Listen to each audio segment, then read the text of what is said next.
펀드란 장기로 갈 수 있는 제도가 마련되어 있어야 돼. 장기화가 되어 있어요.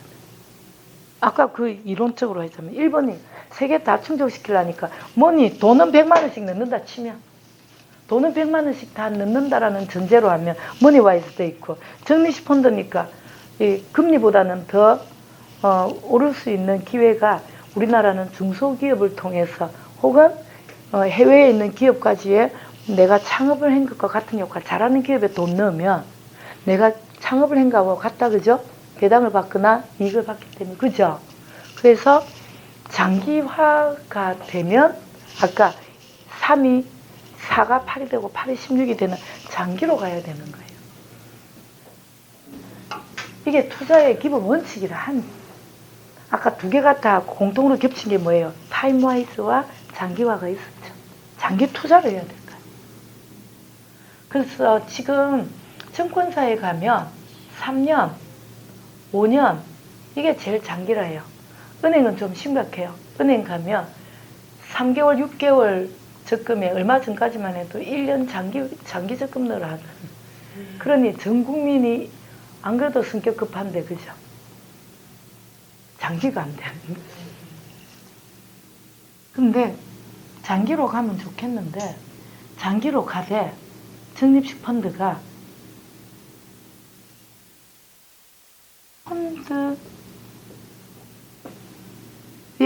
수익률이 당연히 좋아야 되겠죠. 그죠?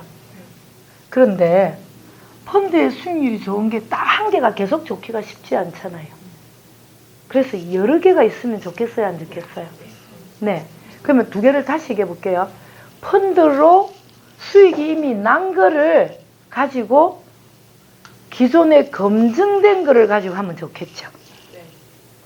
그걸 우리가 펀드 오브 펀드라 해요.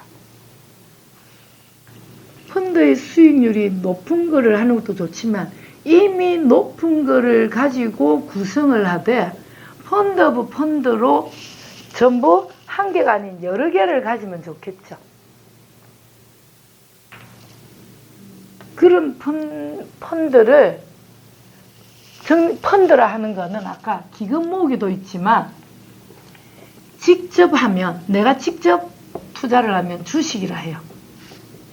주식 투자한다는데 간접으로 전문가를 끼고 하면 펀드라 합니다. 그래서 이거를 간접 투자, 이건 직접 투자라 해요. 직접 투자를 해서 성공이 된 것들을 가지고 다시 구성한 거를 펀드 오브 펀드라 해요. 근데 이런 것들은 수수료가 높겠죠. 그래서 펀드의 운용 수수료가 사피처럼 적으면 좋겠죠. 상식이다, 그죠? 근데, 자, 펀드가 내가 금펀드에 놨는데 금값이 막 떨어지면, 아, 그때 꼭 팔아야 되면 진짜 손해보겠죠. 근데 팔아야 돈이 나오는 게 좋겠어요. 금이 막 내려가면 은이 올라갈 추세야, 지금. 그러면 금 팔아가지고 금은 계속 내려갈 것 같고 은이 지금은 떨어져 있는데 오를 것 같으면 바로 오를 것 같으면 은에다가 집어넣으면 더 좋겠죠.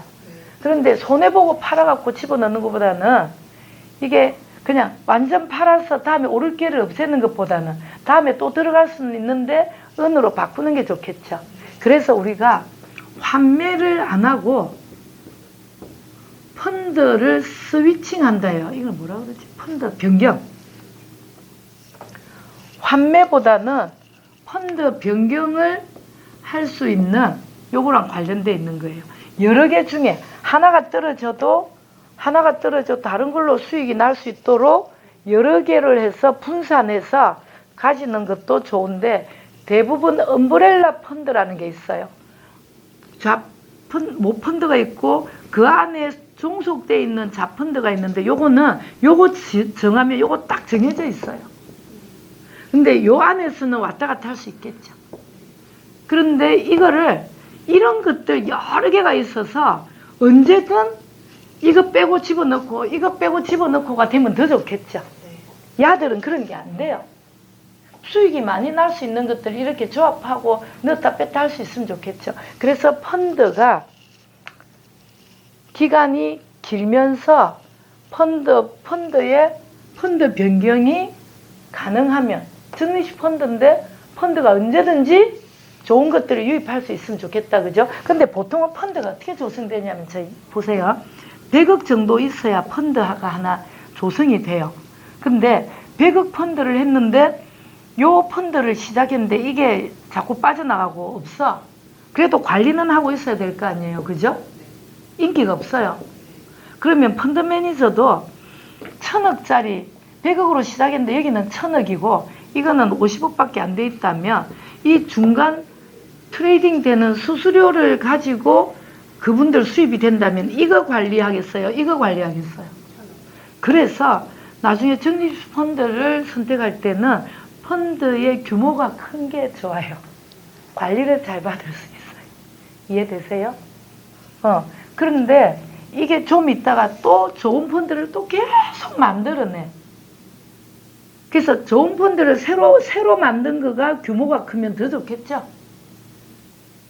자, 이런 상황들이 있어요. 왜냐면 우리나라 펀드 매니저가 펀드 3개 이상을 한 사람이 관리해야 돼요.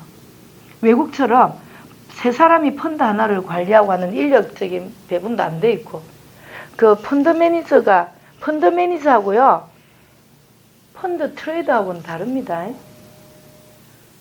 대신증권에 700명이 있다 하더라도 펀드 매니저는 어느 펀드에 집어넣으라 하는 사람은 일부 소수고요. 다른 사람들은 펀드 매니저가 해라는 대로 팔고 사고만 해요. 자, 근데 그런 펀드 매니저가 펀드가 규모가 크고 굉장히 괜찮은 트렌드가 받쳐주는 이런 거를 운영을 하기 쉽다 보니까, 근데 그런 게 유입되고 빠지고 할 때 자유로운 게 좋겠죠. 자, 내가 펀드를 한 번도 안 해봤다 하더라도 지금 제가 얘기한 것까지는 이해가 되죠. 네. 자, 여기까지. 그래서 펀드 변경이 자유롭다. 예. 자, 예. 주식과 채권이 같이 운용되면 참 좋은 거예요. 근데 이거는 따로따로, 채권 따로고, 증권사에 가면 채권 따로고 펀드 따로예요. 근데 이게 왜 중요한가는, 여러분들이 이제 여기까지만 얘기하고 이해를 돕기 위해서 지금부터 왜 적립식 펀드인가를, 적립식 펀드가 왜 돈이 되는가를 얘기해 드릴게요. 왜 적립식 펀드인가 하는 거죠.